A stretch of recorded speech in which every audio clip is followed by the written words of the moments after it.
E eu quero cumprimentar você que está me ouvindo com a paz do Senhor. Estamos de volta para mais um devocional e neste momento nós queremos meditar no capítulo 26 de Gênesis e no versículo 1, 2, parte do versículo 3 e o versículo 12. Vamos para a leitura da palavra. E havia fome na terra, além da primeira fome que foi nos dias de Abraão. Por isso, foi-se Isaque a Abimeleque, rei dos filisteus, em Gerar. E apareceu-lhe o Senhor e disse-lhe: não desças ao Egito, habita na terra que eu te disser. Peregrina nessa terra, e serei contigo e te abençoarei.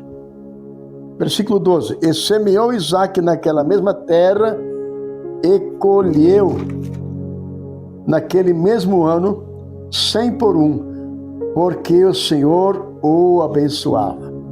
Glória a Deus, meus amados. Esta palavra nos conta a história de Isaque, que conhecia um Deus que falava e que cumpria, um Deus abençoador, um Deus provedor. E Isaque estava diante de um momento de grandes dificuldades, de um momento desafiador. Quando Isaque chega em Gerar, ele se depara com uma época de grande seca. Havia seca, havia fome naquela terra. Então ninguém plantava, ninguém colhia, ninguém se encorajava em semear. Era seca demais e nada crescia, nada nascia. Então ninguém semeava por causa da grande seca. Isaque chega naquele lugar, nesse momento desafiador, nesse momento difícil. E a Bíblia diz que acendeu no coração de Isaque um desejo de descer para o Egito, porque ele se lembrou de seu pai que anteriormente chegaram no mesmo lugar, também numa época de seca, e ele desceu para o Egito e lá ele prosperou. Então Isaque estava decidindo ir para o Egito também. Mas a Bíblia diz que Deus fala com ele, Deus chegou para ele e disse: Isaque, não desças para o Egito. Em outras palavras, o Senhor disse a ele: fica na terra onde tu está, onde eu te coloquei, porque ali eu vou te prosperar. Queridos, Isaque lembrou-se da promessa de Deus. Então, ele não desce para o Egito. Isaque lembrou-se, Deus havia prometido que abençoaria ele ali. Então, diante dessa promessa, o Isaque semeou, porque ele sabia semear. Então, diante da situação, ele pensou: o que eu vou fazer? Eu vou semear. Eu só sei semear aqui. Apesar da seca, mas Deus disse que vai me abençoar, então eu vou semear. E a Bíblia diz que ninguém mais semeou, ninguém plantou naquela região, naquela época, naquele ano. E ninguém colheu, a não ser Isaque, que, baseado na promessa do Senhor, que não olhou para as circunstâncias, mas olhou com os olhos da fé para a promessa do Senhor que repousava sobre ele. E ele semeou naquele ano e ele colheu 100 por 1. Foi uma colheita extraordinária, foi uma colheita sobrenatural, porque o Senhor o abençoava. Queridos, você que está me ouvindo, aqui nós vimos que o Isaque chegou numa época de um grande desafio naquele lugar. Era uma época de seca, era um momento desafiador, ele não tinha solução, ele não via uma saída, mas ele lembrou da promessa de Deus. Então eu quero dizer para você, queridos, você que me ouve, você que está passando por uma dificuldade, você que está passando por lutas, você que não sabe o que fazer, você está diante de um momento desafiador. Quem sabe você está enfrentando dificuldade financeira, quem sabe você está enfrentando enfermidades, problemas na família, problemas na empresa. Eu não sei qual o problema que você está enfrentando, mas eu quero ser a boca de Deus para falar com você. Isaque tinha a promessa de Deus. Deus falara com ele. Deus prometera a ele que iria abençoar ele. Eu não sei se você já teve essa experiência de ouvir Deus falar com você. Porque Deus pode falar de muitas maneiras. E Deus pode usar a palavra dele para falar com a gente. Pode usar as circunstâncias, pode usar pessoas. E ele hoje está me usando para falar contigo.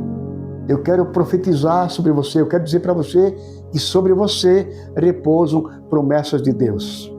Sobre você, sua família, repousam promessas do Senhor que nunca falha, que nunca esquece e que não muda.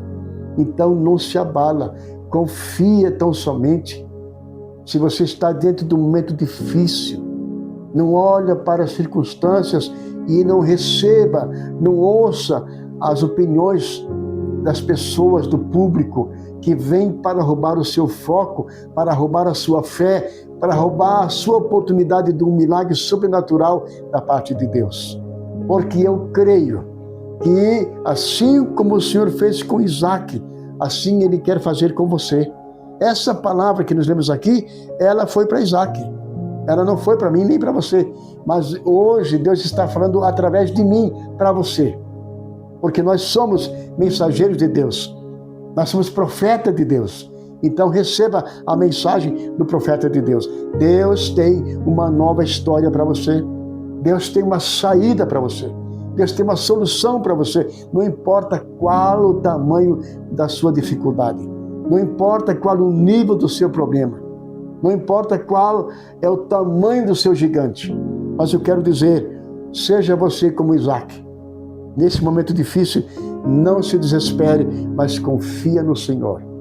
Creia no Senhor, coloque a tua fé em ação e por certo você verá o agir de Deus, a provisão de Deus. Eu quero declarar a provisão de Deus sobre a sua vida, sobre a sua família, sobre a sua saúde, sobre as suas finanças, sobre a sua empresa. Eu quero declarar. Amém, querido? Receba aí essa promessa de Deus, essa palavra do Senhor que é vinda para você. Vamos orar? Pai, eu quero nesse momento orar ao Senhor. Eu quero suplicar a Ti, Senhor, que assim como Tu fizeste com Isaac, na época da seca, quando tudo dizia o contrário, Pai, Tu colocou no coração dele a confiança na Tua promessa. E ele confiou, e ele semeou, e ele colheu uma safra extraordinária, uma colheita sobrenatural. Pai, assim também seja feito com esse Teu filho, com essa Tua filha que está me ouvindo, que tenha, sim, um milagre do Senhor, tem uma experiência de milagre contigo. Pai, manifesta-te na vida dessa pessoa, manifesta-te na vida dessa família. Pai, que um milagre seja realizado na vida deles. Pai, abençoa com algo sobrenatural. Pai, que a bênção, que a provisão, que a intervenção do Senhor, que o amparo do Senhor e que o milagre do Senhor seja vindo na vida dessa família, na vida dessa pessoa. Pai, nós declaramos em nome de Jesus. Amém.